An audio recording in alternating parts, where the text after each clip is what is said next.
Bienvenidos al interrogatorio. Estoy con el que para mí es el que mejor canta, mejor compone y más carisma tiene de los Rivera, pero siempre por problemas familiares o personales dejó de lado su carrera en el mundo artístico. Era el favorito de su hermana Jenny. Es un hombre de armas tomar, pero que tiene un buen corazón. Lo conocen como Juanelo, pero en su acta de nacimiento dice Juan Rivera Saavedra. Bienvenido, Juan. Qué chida esa introducción. No sé si sea el que mejor cante. Creo que sí compongo chido. Creo que soy una persona creativa. Nunca me ha gustado que digan que soy el favorito de mi hermana porque no sé si sentirían un desprecio mis hermanos. Pero sí puedo decir que gracias a Dios tuve una relación muy chida con mi hermana. Y le doy gracias a Dios y a la vida que me dio la oportunidad de vivir 35 años al lado de ella. ¿Estás listo para el interrogatorio? Lo que quieras, bro. ¿Listo para decir la verdad? De lo que sea.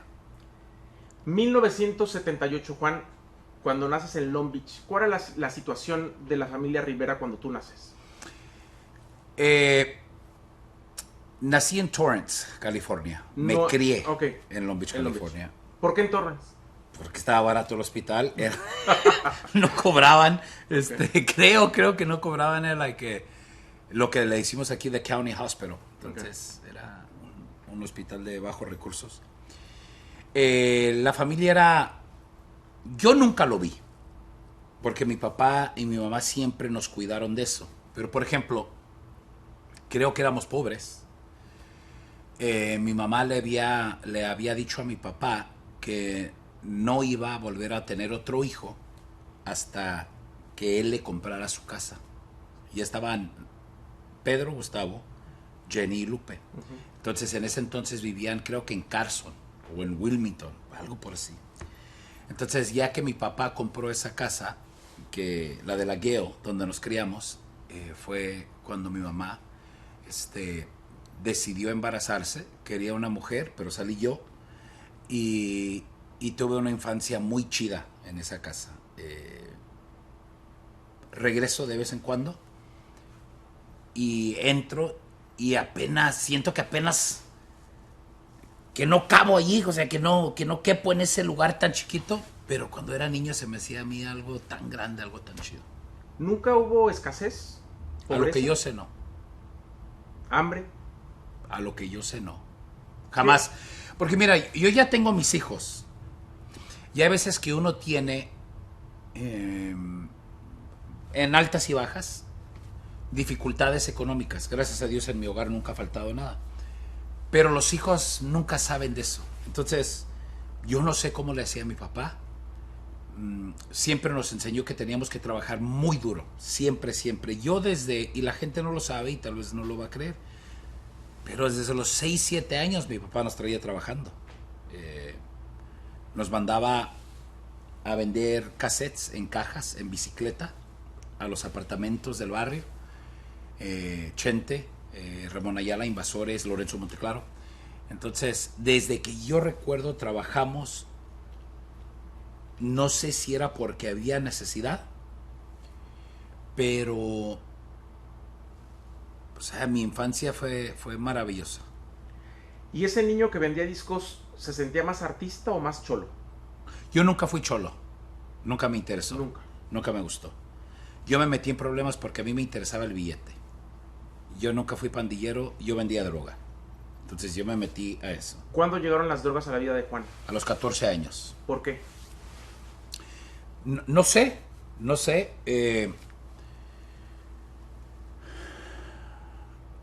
Te digo, desde morro mi papá nos enseñó a ser comerciantes. O sea, eso fue lo que mirábamos todos los días. Lupe y yo nos íbamos con nuestra cajita. Hay un puente grande que cruza de Long Beach a Wilmington. Cruzábamos ese puente en bicicleta, Lupe y yo, para ir a vender en otros barrios donde nos compraran. Cuando vendíamos en el Swami, yo recuerdo vender, había unas novelas con unas morras bien chidas dibujadas, se llamaba El Vaquero. Okay. Mandadas a hacer. Entonces mi mamá las leía y yo se las quitaba a mi mamá y las iba y las vendía a los puestos de Swami, era 75 centavos. ahorraba mi feriecita, luego compraba plastiquitos donde iban tarjetas de béisbol. Las compraba dañadas, una caja grande, enorme, sacaba las dañadas y las vendía a los puestos ahí. Ahorré mi feria, mi mamá vendía cassettes en español. Le dije, mami, ¿puedo poner una mesita con una tabla de singles en inglés? Sí. Melo Mayonnaise, mentirosa. Vanilla Ice. ¿Cómo se llama? Ice Baby. ¿Cuál era otro? Una que se llamaba Lisa, creo que grabó una que se llamaba Angel Baby. Entonces, yo siempre buscaba cómo ganar dinero. Muere Chalino. Le digo, papá, ¿me regala pósters? Y me decía, te los vendo $1. ¿Y tú los vendías a cuánto? Y yo iba, compraba un marco, un cuadro barato, a otro $1. Creo que el cuadro me costaba $1, mi papá me lo daba 75. Okay. Igual mi papá me lo podía regalar, pero él quería que yo aprendiera cómo se hiciera el negocio. Entonces yo los marcaba, los vendía a 5, 8, $10. Después de eso, ahorré mi feria, me fui a Huntington Park, a un lugar de botas que ya no está ahí, y compraba un par de cada bota. Botas de piel de las que usaba Chalino. Esta era después de que falleció Chalino. Y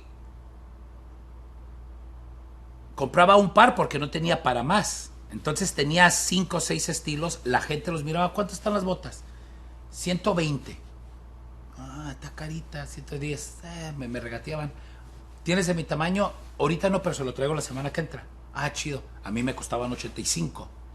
Entonces esto era cuando yo tenía 12, 13 años. Entonces mi papá siempre me crió con la mentalidad de hacer negocio. De ser comerciante. Así es. Pero las malas juntas llegaron a los 14.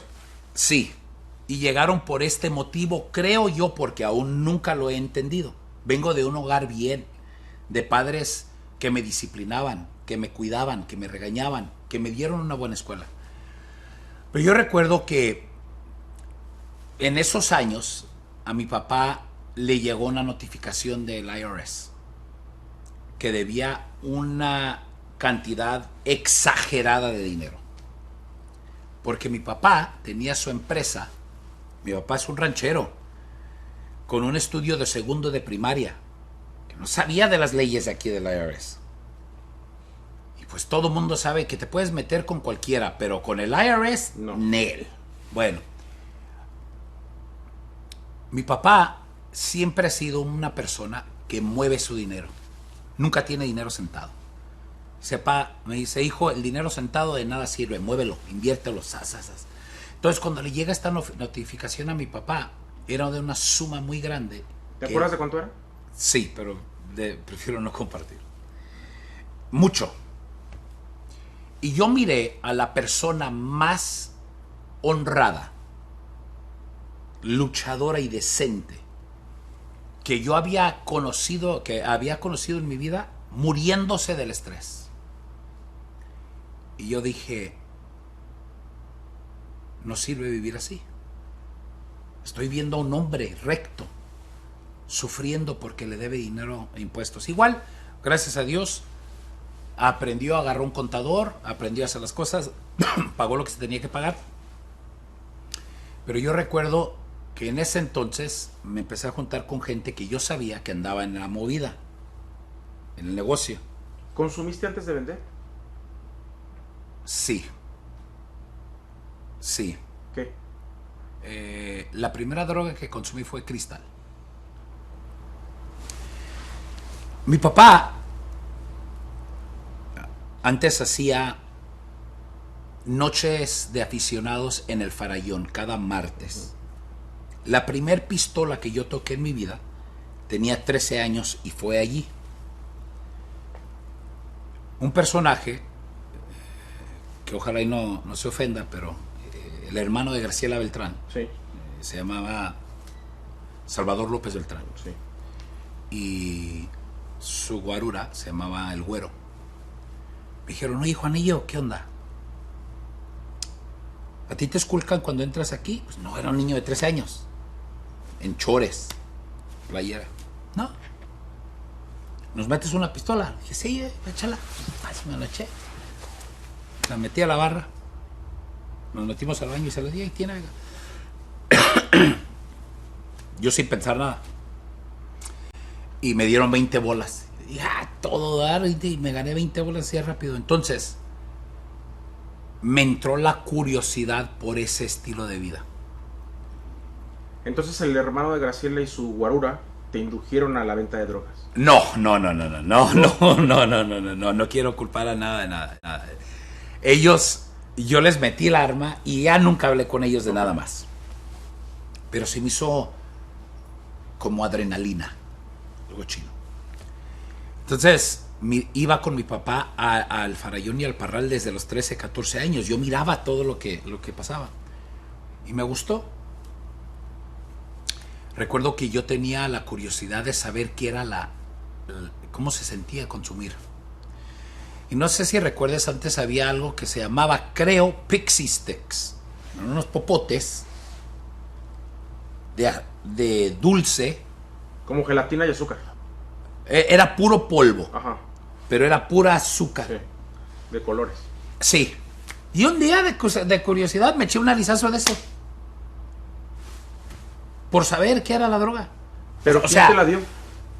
No, pues era un dulce de la paletera. Bueno, el dulce. Pero el cristal, ¿quién te lo dio? Un amigo que se llamaba Chava. Ok.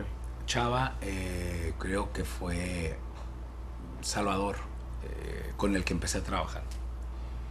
Creo que me lo dio Rialto, Colton, en aquellos rumbos. Y con ellos me empecé a juntar. Y le empecé a dar. ¿Te iba bien? ¿Te iba bien? Sí. ¿Vendías mucho? No sé que sea mucho, pero para tener 15 años y tener carros escondidos, o sea, yo tenía, me compraba lo que quería, chamarras de 2,000, 3,000 bolas, y todo lo escondía en casa de Jenny. Vivías justo como lo comentabas en una casa muy chica donde la gente se podía dar cuenta de todo lo que pasaba.